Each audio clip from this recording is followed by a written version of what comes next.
Do you feel that tug on your heart? That nagging feeling that you're supposed to write a book one day? Well, maybe you already know what your book should be about, but what if you don't? This video will help you start your book when you don't know what to write about. When I was a brand new writer, I had this haunting sense that I needed to write a book, but I didn't know where or how to begin. I had so many ideas. I was kind of excited about all of them, and I was kind of blah about all of them too. It depended on the day. Eventually, I decided to write my memoir first. It's called 12 Clean Pages, and I went with that first because it seemed more urgent than any of the other ideas. But it also seemed like it would be the hardest to write, and it was. Every book I've written since has become easier and easier. When it came time to write my second book, I had a few ideas, but I couldn't decide again. One of the ideas that I entertained for a while was a book for educators about classroom management. Except my classroom management wasn't any better than the teacher in the next classroom, really. And sometimes I admit that it was worse. So I went with something I thought was clever.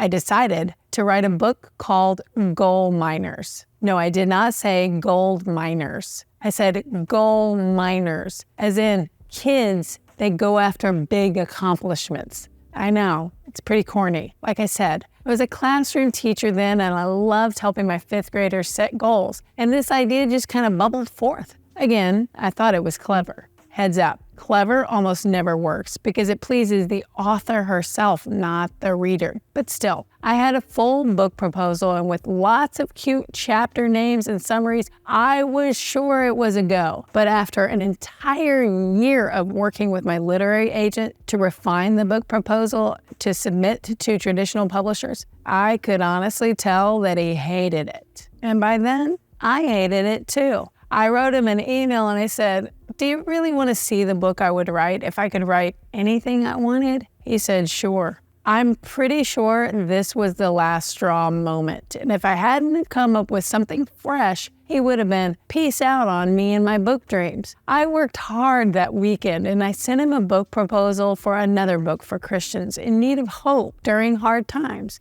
It came from my personal interests and not in an attempt to please some random publisher. My literary agent loved the new book proposal, and it eventually found a home with a publisher and became Hunting Hope. Still, it's a favorite of mine. Well, they're all favorites, really.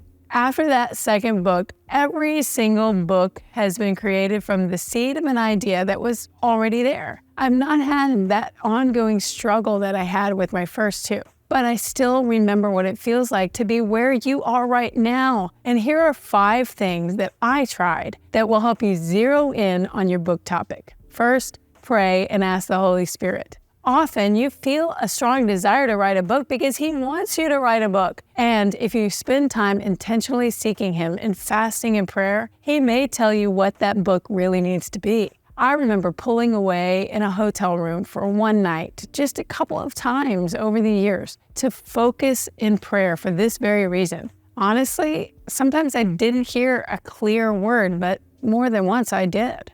Next, review your journal. I don't write a full daily account in a journal like I did when I was a kid, but I do take notes when I'm reading in the Bible in the morning. And I do bring a notebook and take notes during the sermon at church.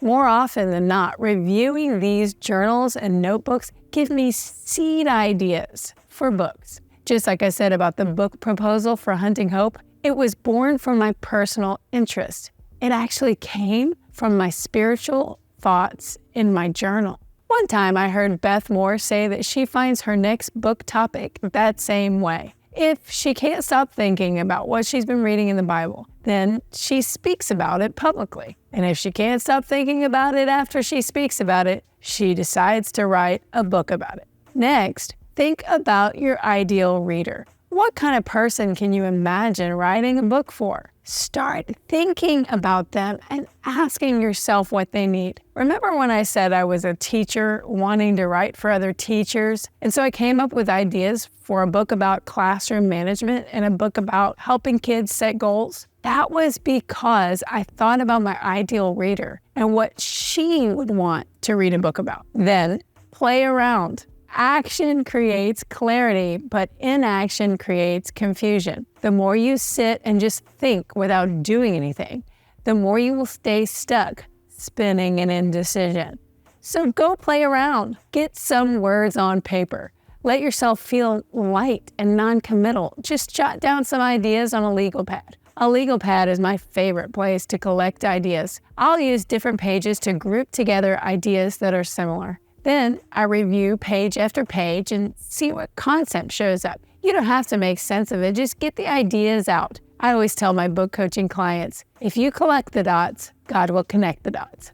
Finally, talk to someone. Why not invite a friend or two to coffee and ask them what they would like to read a book about? You could even post a shout out on social media. In fact, the very video that you're watching right now came from this concept. I knew I had a video shoot coming up, but I didn't have any ideas about what I should record or make a video about. I worried about it until I thought, I'll just ask someone. So I posted a quick shout out on Instagram asking what anyone would want me to make a video about. Sarah.wit78 responded and asked me to make a video about what to do when you want to write a book, but you don't know what you want to write about. So Sarah, this is for you. If this video was helpful to you, please show some love and generosity and subscribe, like, comment, and share it with others. And if you're a new Christian author or desire to be, you'll enjoy my step-by-step plan for writing, publishing, and marketing your amazing book. It's called Page 1 to Page Done.